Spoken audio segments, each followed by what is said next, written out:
तो गाइस आज हम बात करने वाले हैं मॉडल ओप्पो A55 के हाइट के बारे में। इसका मतलब है हम कोई भी ऐप कैसे हाइड करें।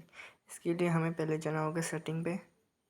उसके बाद यहाँ से नीचे स्क्रॉल करके प्राइवेसी पे क्लिक करना होगा। इसके बाद प्राइवेसी, उसके बाद देखिए हाइड ऐप। आप कोई भी ऐप हाइड कर सकते हैं और ऐप लॉक भी लगा सकते हैं, दोनों एक ही है। आप यहाँ पे लॉक लगाएंगे तो यहाँ पे हाइड हो जाएगा। इसकी मदद से आप यहाँ पे जाएंगे। उसके बाद यहाँ पे ऐप्स दिखेगा। कोई भी ऐप हाइड करने के बाद पहले सेटिंग में जाके यहाँ पे पासवर्ड रखना होगा। मुझे अभी ऐप की ज़रूरत नहीं है हाइड करने की, इसलिए आप लोग कर सकते हैं। और इसके बाद यहाँ पे आपको पासवर्ड ठीक करना होगा। यहाँ पे लिखा हुआ है, आप लोग पढ़ सकते हैं। तो आज के लिए इतना ही।